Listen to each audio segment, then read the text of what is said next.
Hello, I'm Erik. I've invited my friends Greg Talley and Ryan Smith to join me in ingesting fun and bizarre foods. We'd like you to join us too.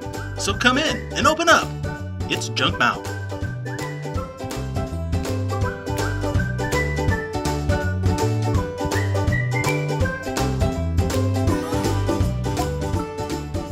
Hi, I'm Erik. I'm Greg.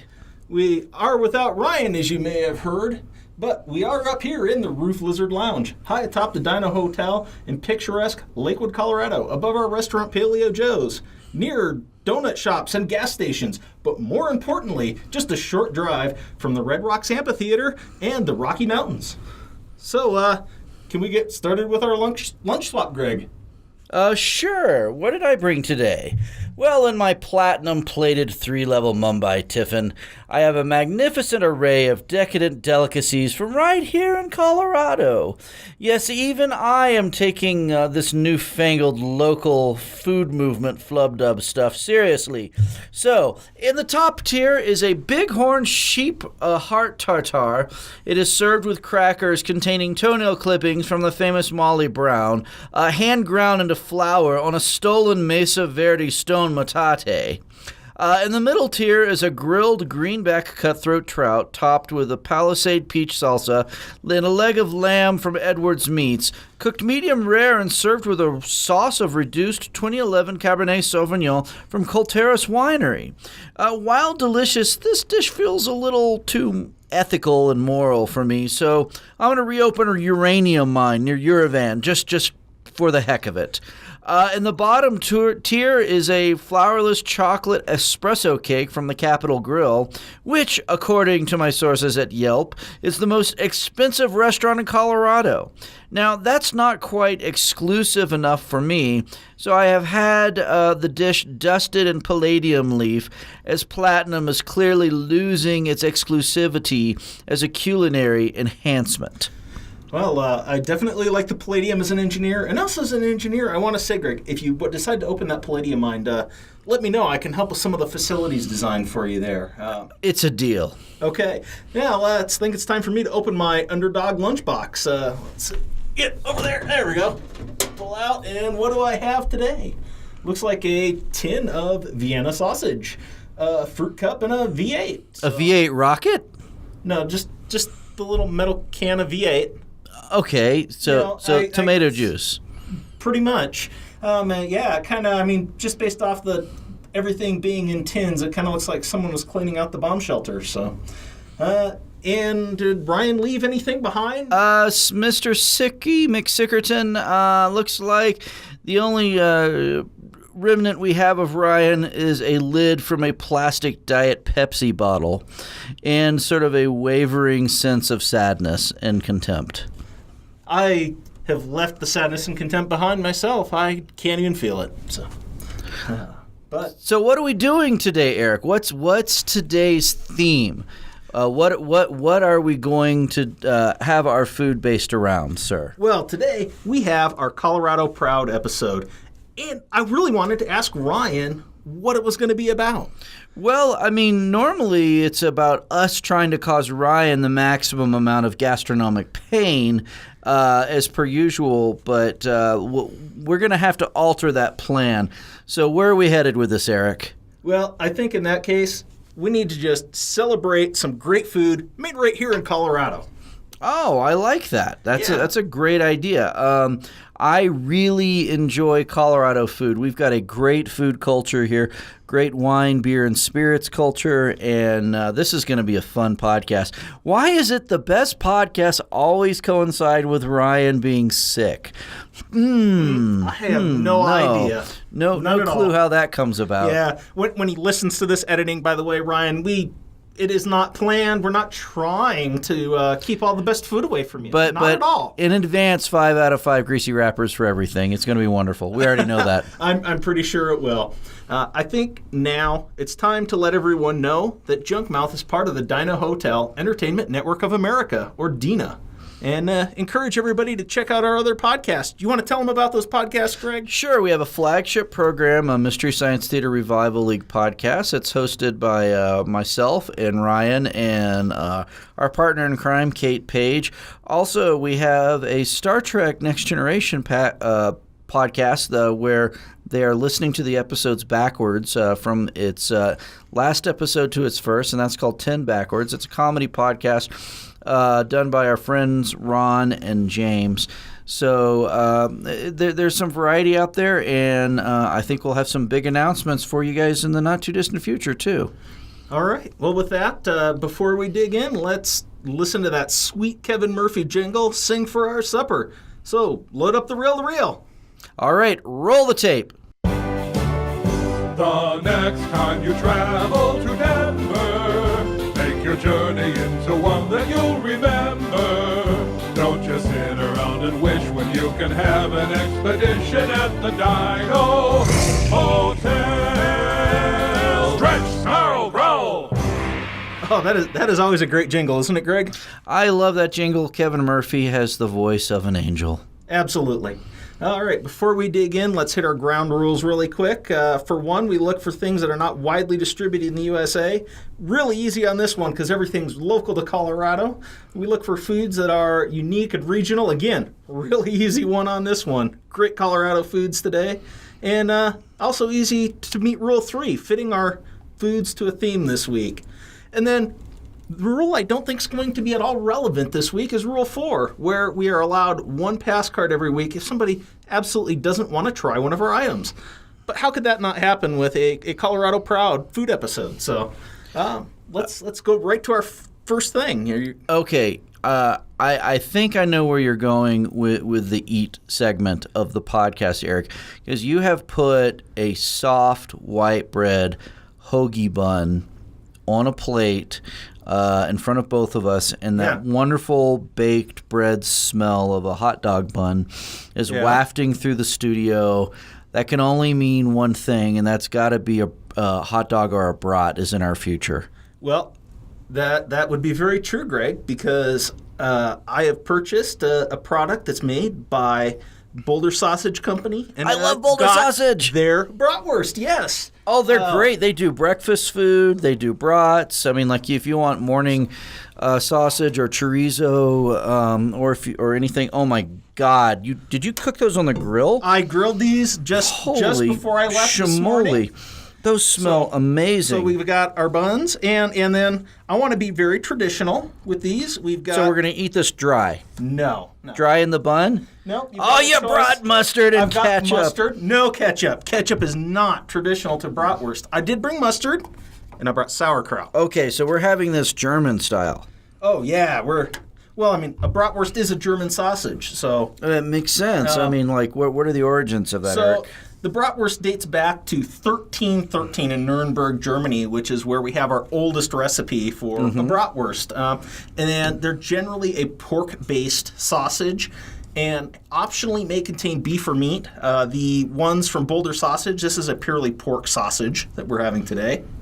So I'm loading up with sauerkraut right now. How do you do your dogs, Greg? Well, I mean, I go all over the map. It depends on my mood. I'll eat them with Sonoran style. I'll have mayonnaise and sriracha. I'll have ketchup, relish. I'm kind of a dog agnostic. It's sort of whatever tickles my fancy, but I am been known to eat it with sauerkraut and relish and other things. So that was the mustard bottle, not us, by the way.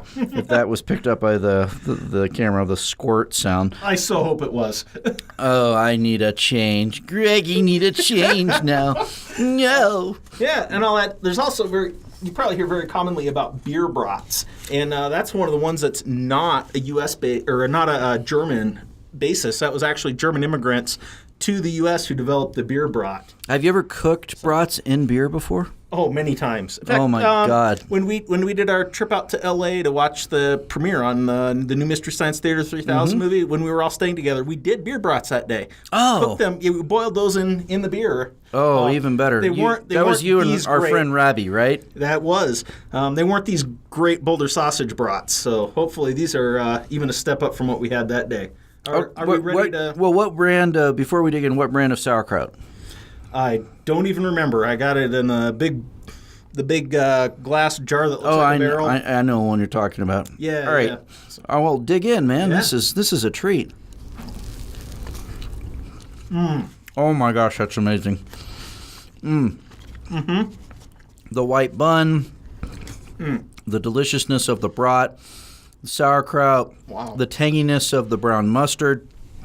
This is like when you go to a barbecue or a camping trip or a ball game, you want this is like that platonic perfection of what a good brat should be. Not too greasy. Nope. Oh my god. Honestly, I mean, most places you go, brats are just kind of, to me, mediocre. But when you get a good one, they're delicious. And I have family from Minnesota, and I've occasionally had a couple of the brats that are brought over from Wisconsin or Michigan. But that's kind of the key area where the German immigrants are really heavy in the United States, and they brought over the most authentic and I think absolutely delicious bratwurst. We in Colorado actually have something that compares. I think and that so. is this Boulder Sausage bratwurst. And what's the ingredient in that? Because I know you've got a nice bit of singe on this. You cooked this on your grill, singed them up so they got just enough char on them to be good, but not too charred. And they're fatty, but not obnoxiously fatty. Yep. So that's well balanced fat roll. But when you eat a good German pork sausage, there's usually something like a white pepper or a mustard. White pepper, there's fennel, they put mustard Yeah. seed. White pepper. I think a pork and white pepper is kind of like quintessential sausage territory.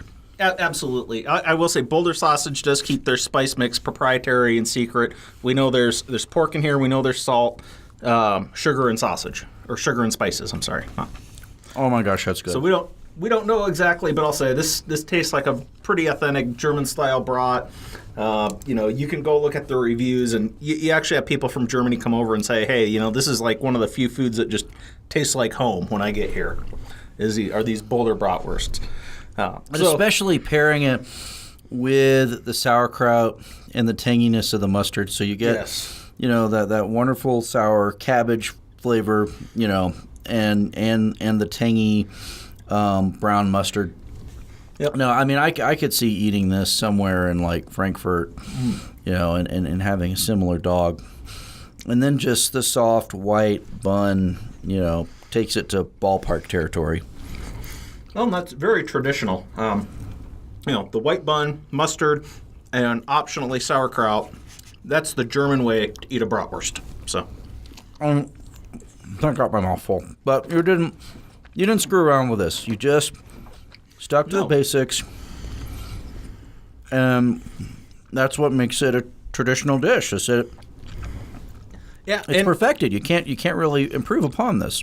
Which is why I didn't even try. So, Greg, you say perfection? Is that in your ranking? How many greasy wrappers? I already gave everything proactively 5 out of 5 greasy wrappers because Ryan isn't here. I want to give you a chance to change your mind just in case. I agree, though. This is absolutely a 5 greasy wrapper item.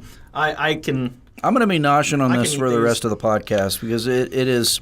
And you're not going to be the delicious. only one. And I mean, it's just like the moment you set the bun out, and I could smell that white flour and that just the deliciousness of the soft, pillowy hot dog bun. My mouth started to water. And then you cracked open your Tupperware full of brats, and then I got the smell of the grilled meat, and there's nothing better than grilled meat. It's like one of my favorite places to eat is the Home Depot hot dog cart off of Quincy. What is wrong with you, Greg? No. They grill them right there, hot, and so it's like year round. If you want that, backyard flavor, and they're the guys who do the honey bourbons. And if you haven't had, this isn't your standard Home Depot hot dog stand, then? No. Oh, okay. Okay. In Denver, that's what I was assuming you were talking about. No. In Denver, there's this place called A&A Sandwiches, which sources all of the food for all of the food trucks in Denver. Yeah. And you can go over, if you have a restaurant license, and buy the honey bourbon brats that they serve at this one Home Depot at the hot dog cart, and it is probably the best hot dog I've had outside of what you brought today, because it's got a slight sweet honey flavor to it. It's smoky, and when you add in the char and right off the grill, it doesn't need anything. You can eat it with just the bun. It's perfect. And I've taken that one, the honey bourbon, to different barbecues, and when you do that, you get in trouble, because if you don't bring them to future barbecues, people let you know. I can see if it's something comparable in taste to what we're eating now, I could definitely see that being an issue. In fact, I probably should have hesitated to bring this here today, because now I know if we ever have barbecues, get-togethers, that people are going to expect, or at least you're going to expect, since you're the only one here tasting it. Oh, yeah. You're going to expect some Boulder Sausage bratwurst from me. I'll make you a deal. If you bring the Boulder Sausage bratwurst, I'll bring the honey bourbons. I'll go to the food truck. So I'm yeah, no, I mean it's a real blast. It's off of Santa Fe, kind of in an industrial part of Santa Fe Boulevard here in Denver, and you go down to this big warehouse, and it's surrounded by this. It's like, imagine Mad Max with food trucks. They're all sort of circling the building, and gathering all their food, all their ice, all their meat, all their veggies. And you just walk in, and they do not take credit cards. It's cash or check only, and you got to have, your tax ID for your restaurant on file or ready to show. And no, it's an adventure going over there. I love it. Yeah, that does sound fun. And you know what? All this talk about brats, it makes me think of what I want to talk about and accentuate the positive, and it's very beer related. Okay. So I'm actually not really beer specifically, but home brewing. All right. And this is something I do. It's one of my hobbies. I'm going to eat this dog really love it. and listen to you while you talk. Go for it. Okay, that sounds great. So home brewing in the United States for a long time was not legal. But in 1978, Congress passed a bill that repealed the federal restrictions and the excise tax on homebrewed, home-consumed beer, or fermented products in general, which President Jimmy Carter signed as Bill H.R. 1337. And so within months, that was fully legal from a federal standpoint across the United States. And what is probably one of the heroes of the homebrewing movement, a man named Charlie Papazan, founded the Brewers Association and the American Homebrewers Association. And those are really the two institutes that have been the original drivers and still persist strong today, promoting the craft beer and homebrew beer movements. And that was the federal. Now, for a few years, we finally reached the point where homebrewing is legal in all 50 U.S. states.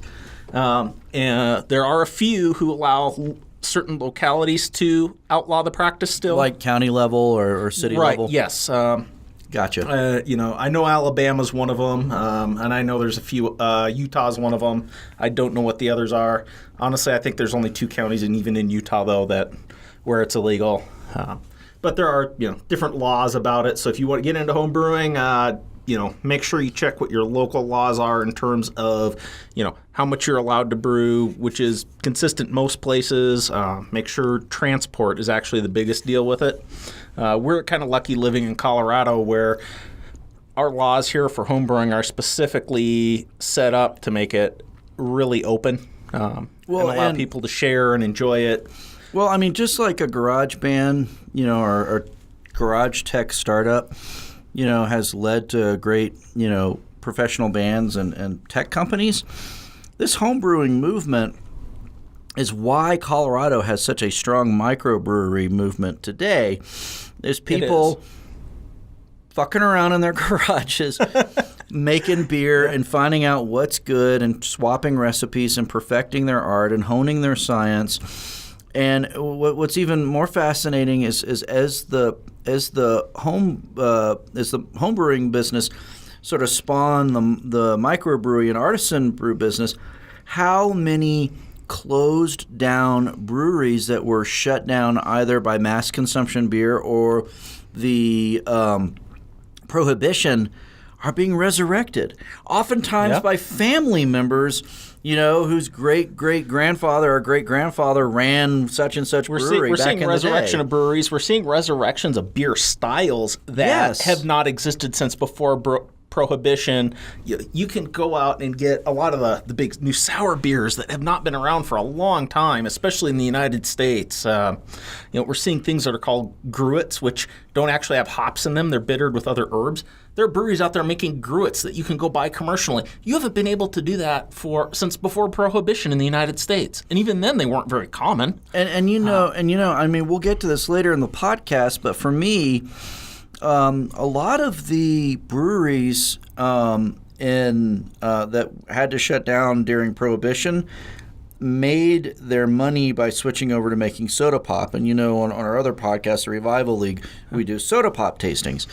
You're going to love our drink segment. Yes, but microbreweries have picked up on that tradition, and now there is this renaissance of artisan local sodas that has sprung up all over the country, particularly here in Colorado. And it's just growing. That unlike the craft and micro beer movement, I think the soda movement's just in its infancy. Yeah, and Alcopop is coming out of that, which I'm not as crazy about, like Not Your Dad's Root Beer or Mike's Hard Lemonade. I'm with you on that. I mean, I sort of feel like beer should be beer and soda should be soda, and mixing them, it has its fans, it has its place. I don't hold it against people, but it's not my jam. If I want a soda, I want a soda. If I want hard liquor, I'll go get hard liquor. Yeah. I do want to point out, we're very focused on beer here in our conversation about homebrewing, but I want to say it also includes making mead, which is a honey wine. Oh yeah, and we've tried some great Colorado mead together too, haven't we? You didn't have any. But I and Ryan both did, and it's absolutely delicious. In fact, I have a partially consumed bottle in my refrigerator at home right now. Well, I was the designated driver in my defense. So. Oh, absolutely. And you're not big on honey drinks. No, not really. You would have rather had a regular wine than the mead, I think. That's true. So, and that's a personal taste. I love mead, but hey. Also beyond mead, we have hard cider. I've brewed one of these before. Actually would like to experiment a little more with that. I enjoy the hard cider. Especially when you do homebrew it, you can make it where it's not as sweet as most of the commercial examples. I tend to think that, the commercial ciders they go sweet because that's something everybody's going to like sweet, right? When you do it more to focus on the apple flavors and some of the lighter things, you get hits and misses. But we were talking about wine just a minute ago. That's another thing you can homebrew. Pretty much anything you can ferment is legal. The big thing that you can't do, just is a warning if anybody's looking at it, as soon as you start distilling anything, that's not legal, even on a federal level. So, at that point, support a craft distiller. There's some great craft distillation products out there, craft whiskeys, craft rums made here in the U.S. White Lightning, actual moonshine. There's some pretty good moonshines out there to be had. I want to point out, we talk about it being great here in Colorado, the U.S., and that movement back well before some of the laws that outlawed these things came about. Homebrewing was actually a very common thing in the early days of this country, and some of our founding fathers were actually homebrewers, and that includes Thomas Jefferson and George Washington. And I know if Ryan was here, he'd point out, Thomas Jefferson had people to do a lot of his stuff, but we actually have notes where he was actually hands-on homebrewing. He enjoyed it. And with George Washington, we even have a couple of his recipes that have stuck around. I will say they're kind of hard to brew because they're not, they don't tell you want 4.5 pounds of this and 2 pounds of this and 2 ounces of this. It's, enough malted grain to fill a barrel, kind of measurements. But so if people want to try this at home and they want to try homebrewing, how old do you have to be? However old you need to be to consume alcohol, you need to be to brew your beer. 21. Legally. 21 in not most 18, places. but 21. 21, yeah. So you can do that, and if anybody who is of legal age wants to go out and try it, I'm going to suggest the first thing, start with your local homebrew store. There are a lot of them out around most major cities. And getting some hands-on help, people to actually physically show you things, I think is the easiest way to help get started. If for some reason you don't have a local homebrew store, if you live somewhere where you're not near a significant population center, go out to the homebrewersassociation.org. That's for the American Homebrewers Association. That's our website. There's a lot of great resources, a lot of great links to places to get you started. And if you enjoy it and keep going, I would certainly encourage you to join. They have a lot of resources and things if you join with them, and a great discount program if you go and visit some of the places. And I'll even want to point out, we talked about the homebrewers coming in and making some great craft brew. In my local homebrew store where I shop, it's called Castle Rock Homebrew Supply. The owners there actually started a brewery in the same building, just at the other end of the building. It's 105 West Brewing. And so there is a case where you specifically had somebody start homebrewing, start a business related to it, and then start another business as a brewery related to it. Isn't there sort of an interim step where you can go and bottle your own? There used to be, I know in the 90s, it was popular to go to someone who would provide the bottles and the fermentation, and you would cook your own batch and then leave it there, right? There are a couple, in this area we have a couple of brew on-site stores, and essentially they can't brew it for you, but they can provide you all the facilities, all the products to do it.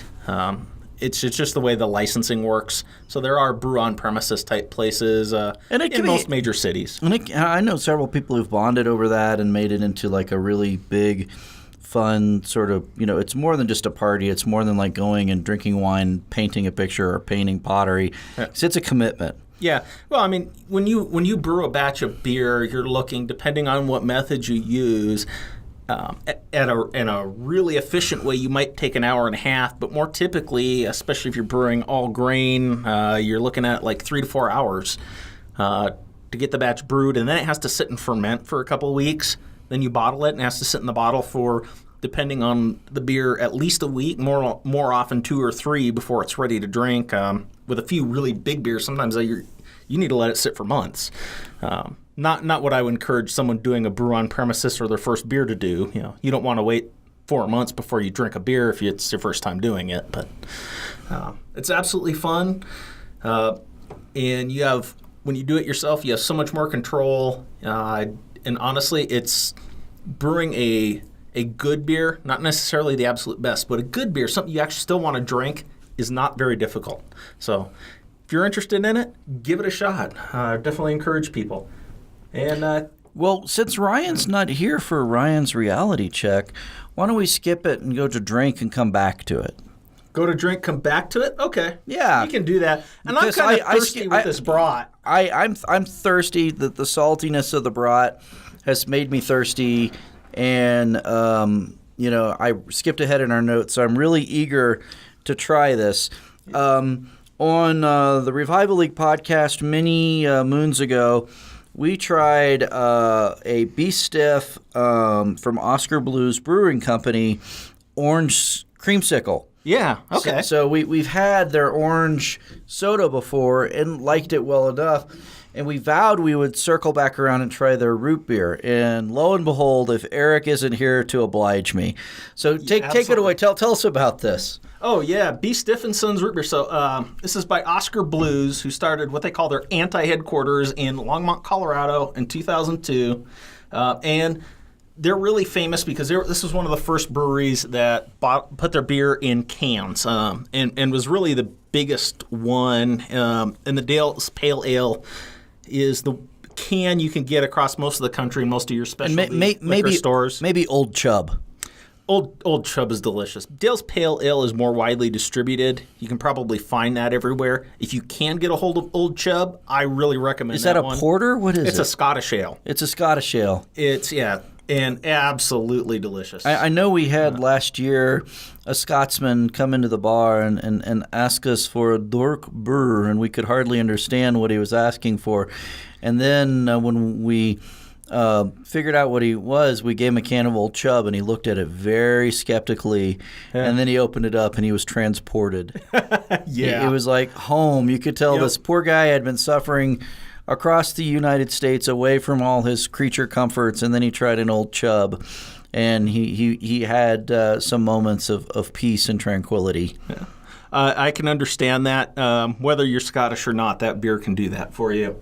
But then this Oskar Blues, who does that great old chub, decided in 2016, so this is a really recent development, to start selling craft sodas. And currently, you can get 5 flavors of the B. Stiffen and Sons line of sodas. Today we're having the root beer, but they also make a cream soda, an orange cream soda, delicious. Which you've had, a ginger beer, and a black cherry. And I'll say the 2 I personally haven't tried are the cream and the orange cream. So you've actually had one I have not. And I'll vouch for it. It was solid. Considering every one I've had has been a very solid soda, I'll definitely take your word on it, and we'll try it. But well, let's crack these. Let's crack these open and see what it's like. I'm thirsty and want some. So. Oh, me too. And they're nice and ice cold. What does it smell like? Classic licorice. Classic licorice. Strong though. It's strong. It's root strong. beer It's a smell. spicy root beer. Yeah, there's definite spice to it. I'm excited because right now my gold standard root beer is a Colorado one, and that's Tommyknockers. Yep. So I want to see how B. Stiff's compares to Tommyknockers. That sounded so dirty. Well, with the B. Stiff, but honestly, that's not what they're going for there. Yeah, okay. It's actually named after one of the workers from the brewery. So all right. Let's take a cheers. Let's take a taste. Clink. Yeah. All right, let's see. That's solid. That. It's really good. And their slogan written on the very top part of the can is "You can't handle the root." Yeah. Oh, and nice floats on the other side. That's what it says. I like the nice floats. Yeah, I think this and the Tommyknockers are really, in terms of how good they are, very comparable, but they're very different. The Tommyknockers is much sweeter, definitely goes for more of the molasses flavor, where this is really we're going to punch you in the face with the licorice flavors. Yeah, you're going to get some nice anise in there. Some what? Pardon me? Anise. Oh, anise. Okay. Yeah. Oh, anise. Okay. Yeah. So, yes, this tastes like anise. Yes. No, it says made with cane sugar, and then it has all of the typical bullshit packaging today of trying to turn gluten-free and caffeine-free into virtues. And it has this is kind of nice. It's got a very typical Boulder area environmental message on the back. It says recycling symbol and says pack it in, pack it out. So they're expecting if you take this on a camping trip or hiking, you're not going to throw your can in the woods and be a jerk. So I hope not. Yeah, hopefully not. And let's see, under ingredients. Oh, this is interesting. This is Ball Canning Works. So it says carbonated water, cane sugar, natural and artificial root beer flavor, sodium benzoate, which is standard preservative, citric acid, and caramel color. So it's solid. I mean, I compare Tommyknockers to like being a porterhouse steak or something, really I get that. Rich and dense. This is a much lighter root beer, but it's not a weak root beer. Not at all. It's not. I mean, so many root beers are thin, little watery wimps. This root beer has a handlebar mustache. It's. I like that. That's very fitting. And a tattoo on its forearm that says "Mom." I mean, it's lovable, but it would beat the shit out of your taste buds should you cross it. So don't cross B. Stiffs. I think that's a great description, Greg. To me, this one I don't think was probably going to have as wide of an appeal. But if you really like this kind of a flavor, I think this is as good of a root beer as Tommyknockers. In different ways. In very different ways. So and I like how when you drink it, man, it engages your whole tongue. It splashes, and you get kind of the bite of the sugar. You get, the full taste of the licorice, and the sweetness. And I mean, take a sip. I mean, it's not. Oh, I have been. Yeah. It hits your whole palate. Mm-hmm. I mean, it really hits your whole palate. My only criticism is more of an environmental one than flavor or brewing, and that's that I wish it was about 2 degrees colder, maybe 10 degrees colder. I like a soda right on the edge of freezing. This is Cold. Cool-ish, but I think it's cold, but not freezing cold. Not like ready to.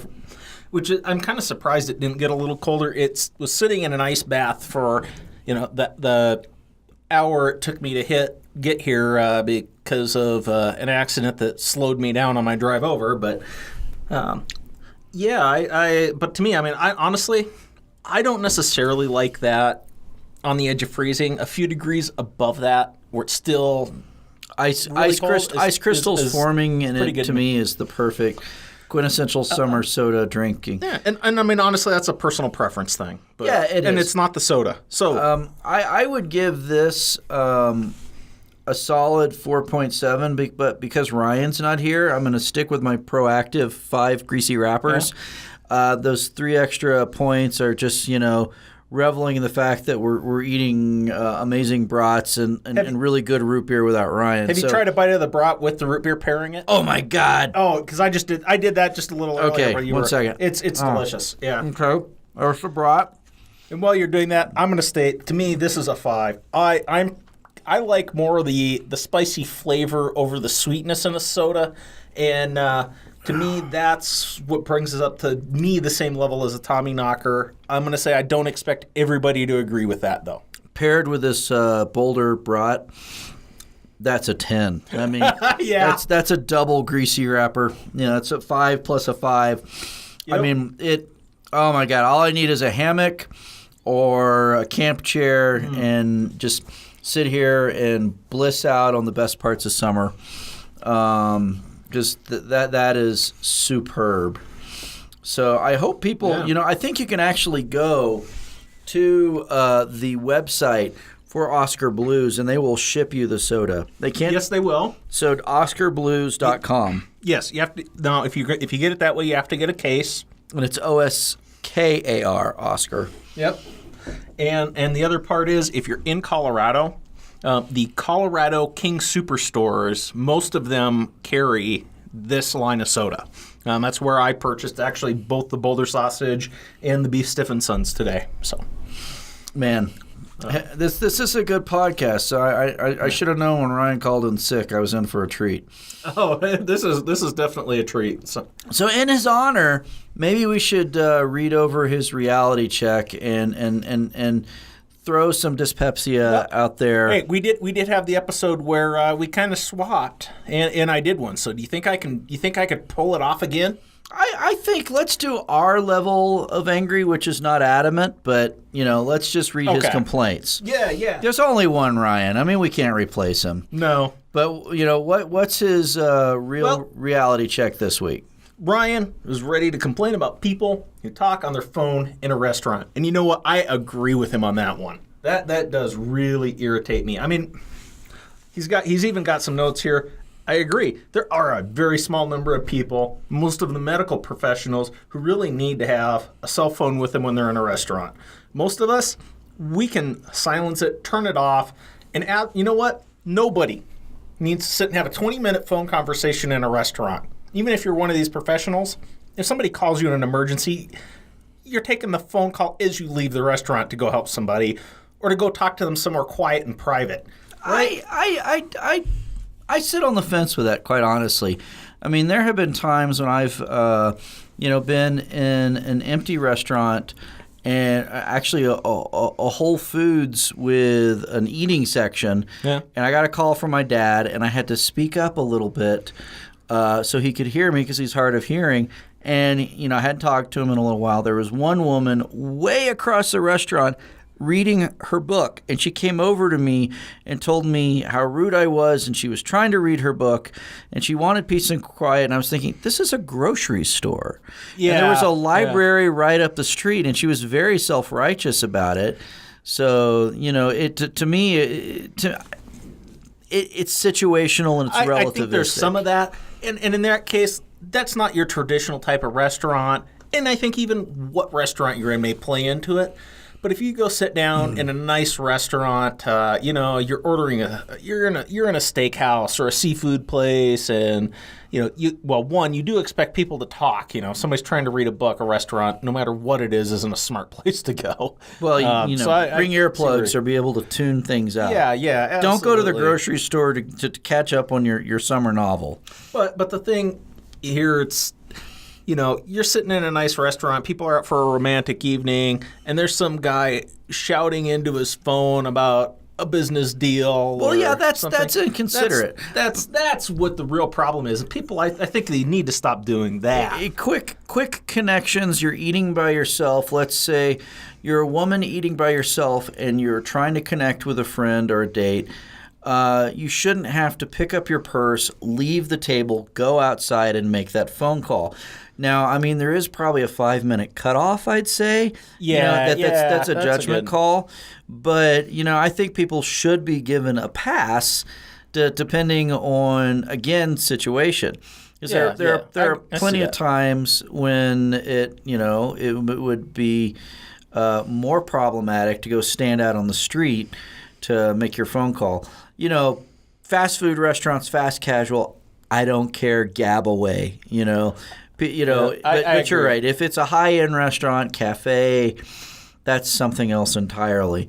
That lady at the grocery store who was trying to read her book, had I been in a library doing it, I would have felt very ashamed. As at that point you should have, unlike where you were. Unlike where I was while people were being rung up and there was already plenty of ambient noise. So I don't know. I'm reading over Ryan's notes here. Yeah. And I'm 50-50 with it. I mean, I can see this being applicable depending on the star rating or the price range of the restaurant. But to me, in terms of rings of rudeness, no matter what the level of restaurant, I would rather have somebody engaged on the phone talking than buried into their smartphone and ignoring their companions.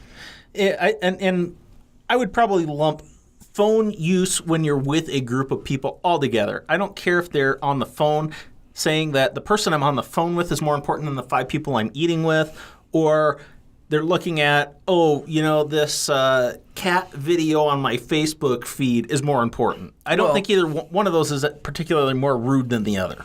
If you have something important coming in, and if the meal is a mixed setting, probably I would push the boundaries of rudeness and saying, if you were having a casual encounter eating lunch and it wasn't a fancy meal or a date, you can get away with looking at your phone if you're waiting for the other shoe to drop on something important like check email.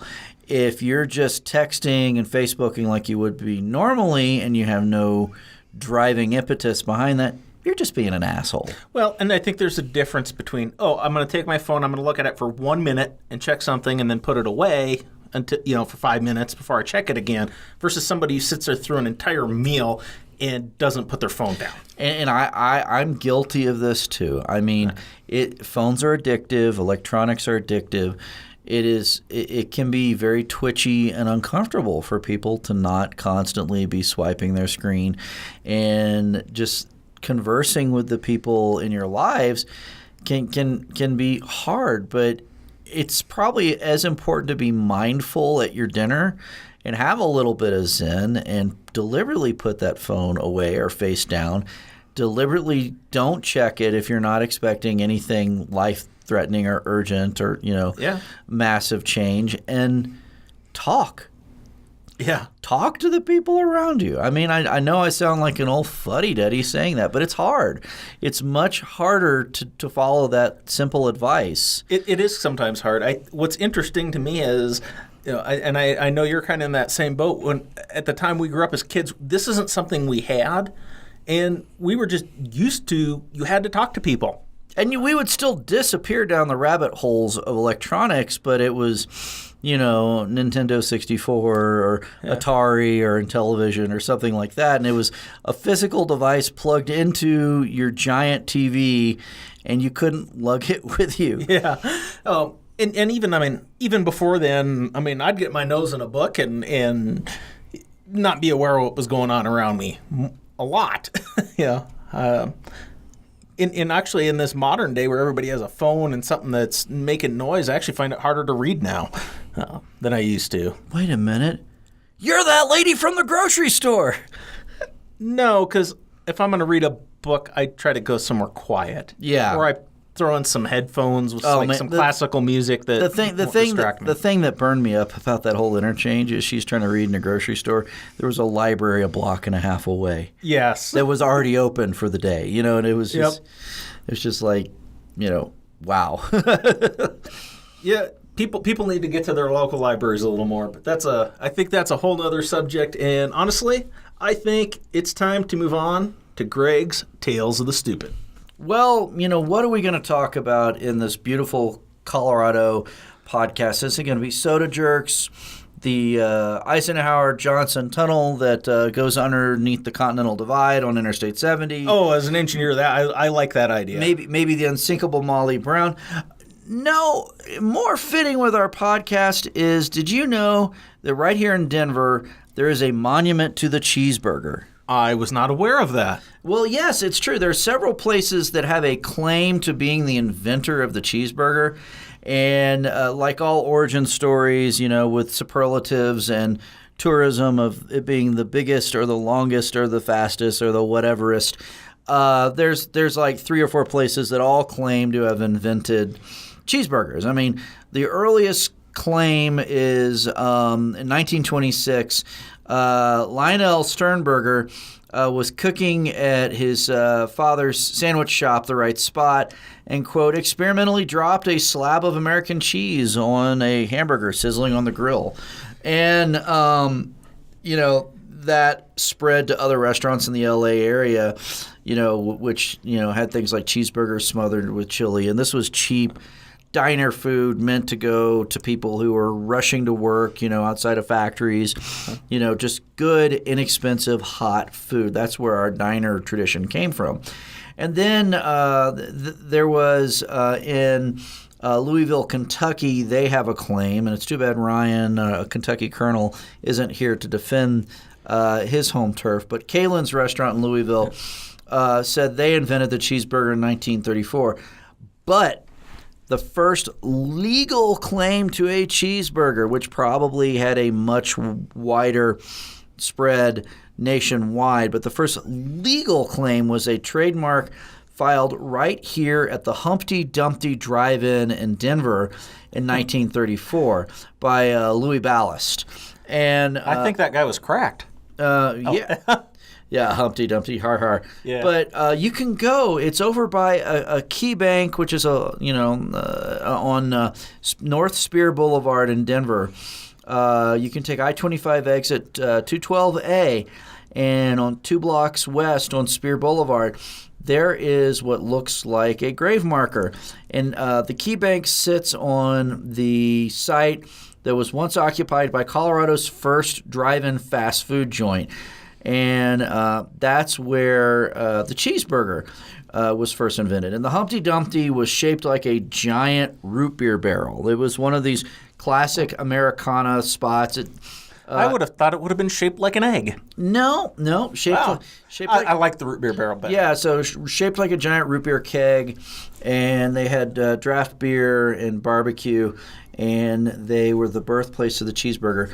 So it says this marker was erected in 1987, and it says the Humpty Dumpty Barrel Restaurant was Colorado's first drive-in. Its owner, Louis Ballast, supposedly created the cheeseburger on this site in 1935. This is claiming later than what Wikipedia is claiming. So, geez, the internet is not a reliable source.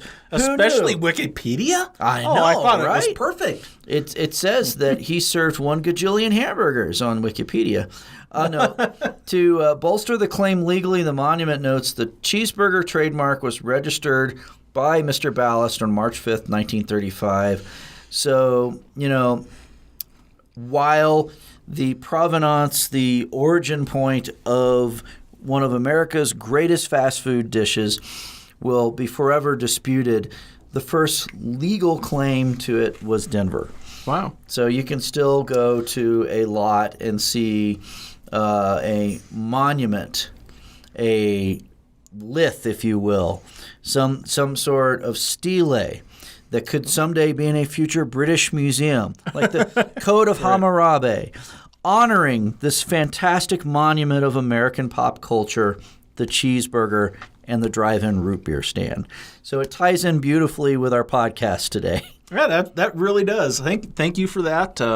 And it does sound like, I don't think Colorado really invented the cheeseburger based off of that. I think we had however, I think we did. I think we proved that we are legally more intelligent than anybody else by getting the claim on the trademark before anybody else thought of doing that. That's fine. Because we recognized how important the cheeseburger was. I raised my root beer to that. So all right, root beer. Whoa, hit the mic, why don't you? Yeah. Hit the pop filter connected to the mic. I think you are going to need to lay off the root beer now. You had a little. No way. little too much. Yeah, I wouldn't lay off it either. So we've kind of had some sweet already, Eric, but, we've done our eat, we've done our drink. Now we're at Be Merry. We are at Be Merry, and do we have a really, really merry, great Be Merry. Because I went to the Hammonds factory store. Oh, the candy place? The candy place, Hammonds Candy. World famous Hammonds Candy. I've got us a few different things to try. You can see, what do we have in front of us as our first thing, Greg? McCraw's Taffy, the original old-fashioned flat taffy, and it's got some really kind of cute little stick figure guys who at first I thought were bellhops, but no, they're wearing aprons and paper hats that say Hammonds, and they are tugging on the word taffy as if it were made from taffy, and it says on the side very proudly in a circle, sweet and stretchy. Yeah. So in looking through the opaque wax paper that is what McCraw's is wrapped in. And by the way, this looks like about the size of a slide ruler. It looks like a Neapolitan ice cream in that there appears to be a brown layer, a white layer, and a pink layer. So I'm gathering it'll be some combination of chocolate, vanilla, and maybe strawberry. Incorrect. Whoa, okay. Because if you flip it over, what you actually see, you can, when you buy these, you'll see them in a lot of different color combinations, but you can look at what colors are in there and see what that equates to in terms of the flavor. Now, we have one that's pink, white, and brown, which right over here shows us we have a vanilla. So it's irregardless of the color, it's all flavored the same. Yes. Okay. But there are various flavors available. There's grape, banana, one that's called rainbow. I don't know what that flavor is. Maybe it has different flavors on that one. Blue raspberry, cotton candy, and the vanilla we have right here. All right. Well, how do you open this thing? I don't know. It looks like it looks like it's kind of slid down. No, don't bother with that. Okay. That's messy. Look, this end looks like it's more terrible. Yeah, it's sort of slid to one end of the wrapper. So I'm opening up the, quote, easy end, and looks like, will it slide out from there? No, it's too stuck to the wax paper that is the wrapper. So I'm just going to tear into I'm not going to unwrap the whole thing. I'm just going to unwrap a square of it so we can get to it. Oh, it's kind of crumbly and waxy. Interesting. Oh. So I'm going to tear off some rainbow here. Okay. I will then tear it back just a little further and do the same. Whoa, and I just... It smells. I'm not gonna eat that piece. It hit the floor. Yeah, but it smells like vanilla bubble gum. Yeah, it really does. And it's really thin. Has the texture of a fruit roll up. Yeah. So looks like Neapolitan ice cream, as I said before. I'm kind of rolling mine almost like a little. Make it into a bolus. Yeah, just kind of made it a little roll. So something easier to get in my mouth because it does kind of want to fall apart if you play with it too much. Yeah, it's very flaky. All right, You ready? So let's try. It's not bad. Yeah, that's a pretty good taffy. It's all very old-fashioned. Mm-hmm. It does. It tastes a lot like the old-fashioned. You get in the big chunks that are... Okay. It's waxy, like a lot of taffy. Yeah. But as gross as it sounds, taffy needs chewing and spit. Yeah. for the flavor to fully spread across your palate and mouth. So you got to chew on it. You got to mix in the saliva. And then the full bubblegum, vanilla, taffy flavor hits you. Yeah, it's mostly vanilla, but I do get a little bit of bubblegum in it. Mm-hmm. Yeah. I do. Yeah. I definitely taste that pink bubblegum flavor. Mm-hmm. Which, to me, always reminded me of having a very faint nutmeg flavor about it. I don't know why, but pink bubblegum Interesting. sometimes has a nutmeg flavor about it. So, or maybe I'm full of crap. Who knows? But I don't know. It's just bubblegum to me. bubblegum, yeah. Yeah. Okay. Are we going to wait and rate them all at the end, or do you want to rate this one let's. now? What do you think of this one, Greg? Not my favorite, but I'm already pre-locked into my 5 out of 5 greasy wrappers. So, okay, if I was going to be honest and not just spiting Ryan, I'd probably give it a 3.9 or a 4. Yeah. I've had better taffy. I have some of the saltwater taffies are slightly better. This is a good but not my favorite taffy, and I'd probably give it a 4. So I think I'm right in there in agreement with you. And there's a weird, almost perfume aftertaste, like rose water or something like that. And it's not pleasant. It's just like really, really, really sweet and floral. I get a floral taste, but it's not so much aftertaste to me. So well, it's because it's probably stuck in my teeth. Is probably why it's an that could be. So I do get there's a kind of a floral and it is really sweet, and I kind of like some of the saltwater ones that give you something a little. They're still sweet, but not. This is borderline to being cloying. It's not quite there, but it's almost there. So it's not a bad taffy. It is a bad taffy. It does bad things. I just took a sip of that great root beer. Yeah. And it made it taste like quinine. I mean, it totally screwed with the flavor of a noble thing. Well, that's not a good pairing. This taffy and that root beer. Okay, I will not take a sip of my root beer right away. No, take it just for to torture me. No, for science sake. I'll take a very small sip of root beer. You know, I might have been the control, but it screws with the flavor of a good root beer by.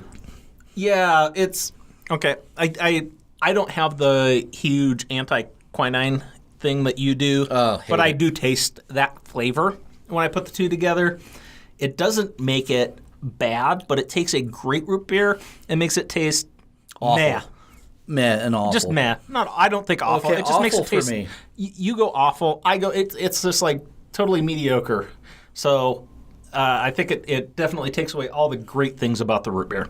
All right. Well, let me credit Hammonds. This is like the cheapest candy you can get at Hammonds. Oh yeah, Hammonds has got great. They've got some great stuff. Old-fashioned candy, ribbon candy, all kinds of great chocolate bars. So as we move on, I think we've got a couple things that are more in their normal line. So hopefully that should.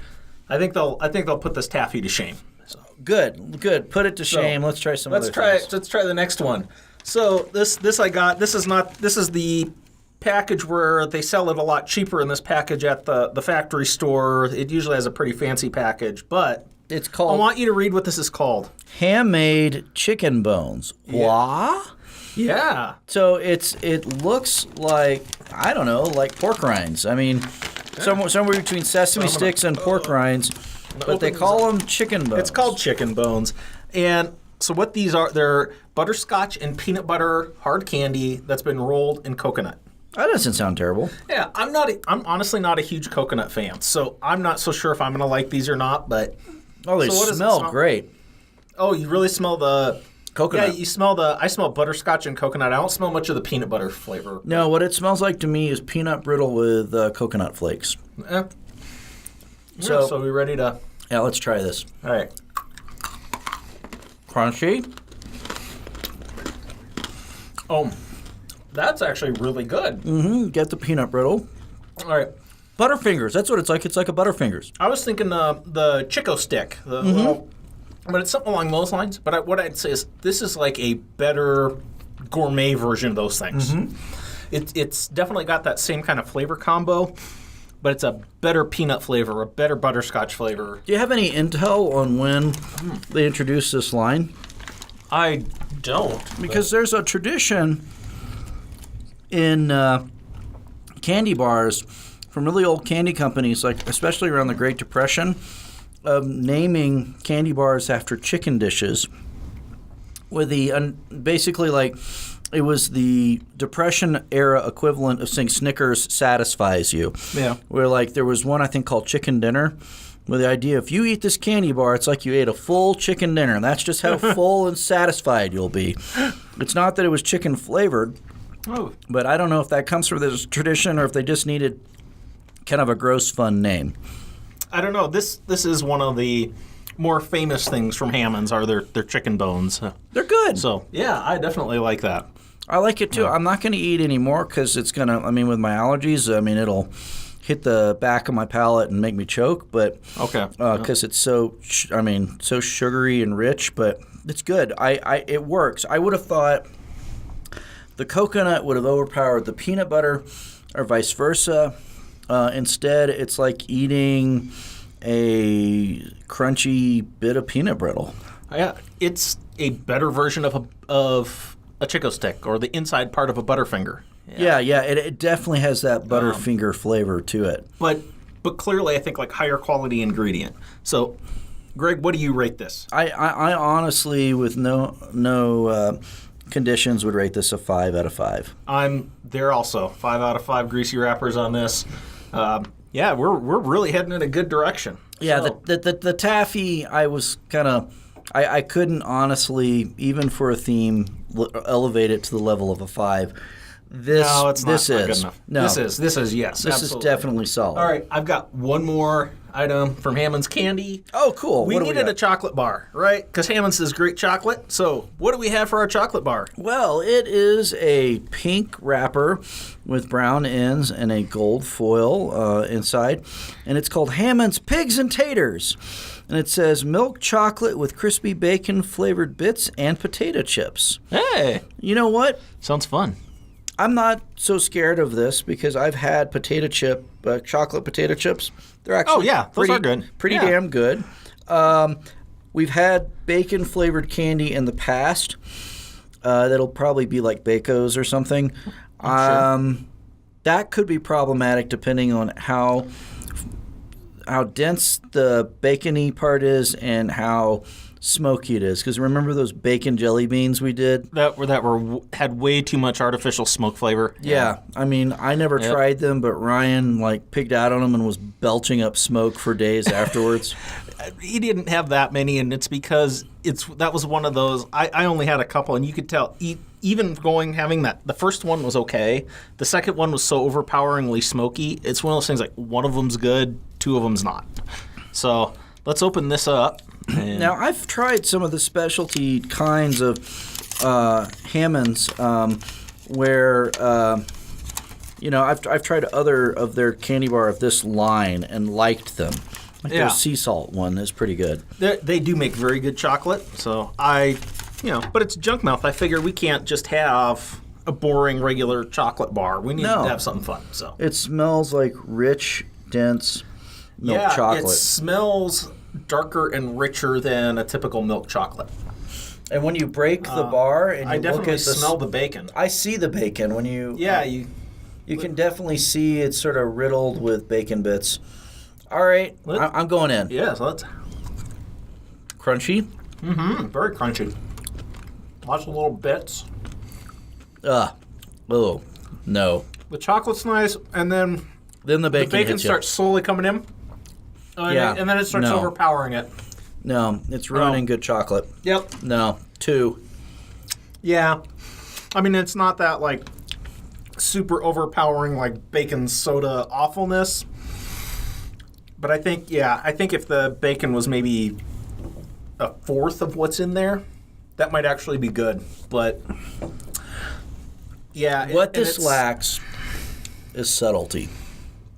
Yeah, there's no subtlety on the bacon in this. They wanted to hit you over the head with the carcass of a dead pig, and they've done a great job. And they've done a great job of that. They have thoroughly smacked us on the head with great power with dead pig carcass. And I got to say, the first thing that hits you It's really good, high-quality milk chocolate. You do. You pick up the chocolate flavor first. The bacon sneaks in slow, so you actually get a sense of how good the chocolate is you're eating.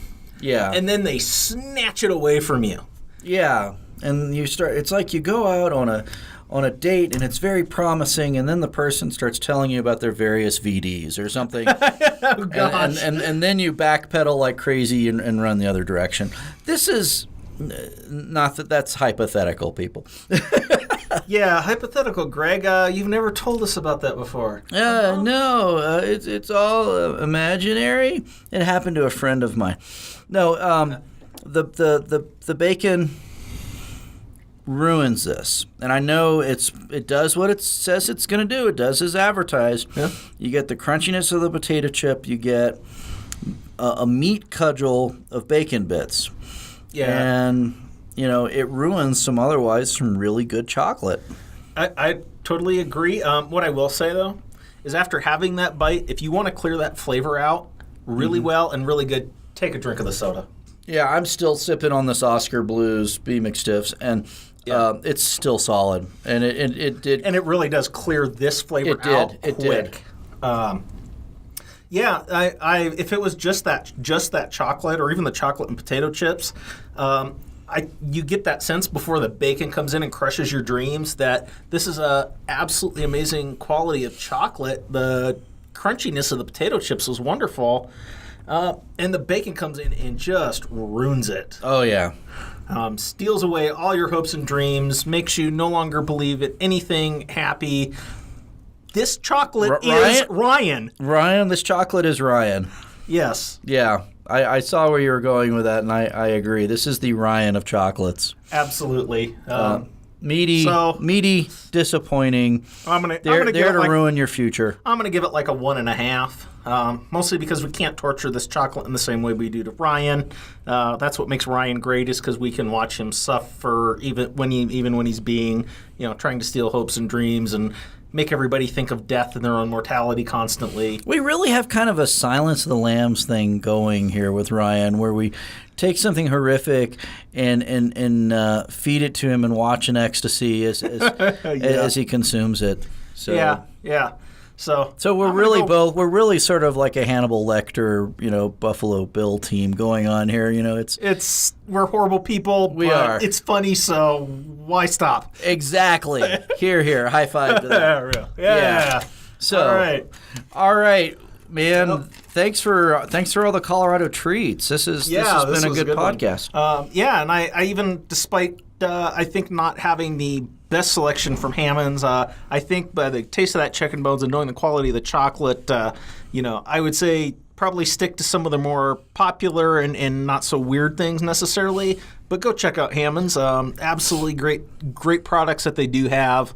Maybe some of their weirder off things may not be as good, but as long as you stick to the main line, you're going to really enjoy it. So, any final thoughts, Greg? Yeah, I mean, I'm partisan to my state. I mean, I am, somewhat of a chauvinist when it comes to supporting things from Colorado. But I think, having tried a lot of different foods, a lot of different sodas, I can say with a degree of certainty that, we have a lot of good food and drink in this state. And there's more hits than misses, and that alone is reason to come and visit Colorado and try our amazing local food. Oh, we do have amazing local food. I'm going to absolutely agree with that. And, we've had other things on the show before that. I was not one to grow up in Colorado. To me, with the Colorado culture, I'm a convert. I love it. I never want to leave. And honestly, I think other people, you get around this, you'll enjoy it just as much as I do, as much as Greg does. So until next time, remember, eat Colorado, drink Colorado, and be merry. Peace out, sauerkraut.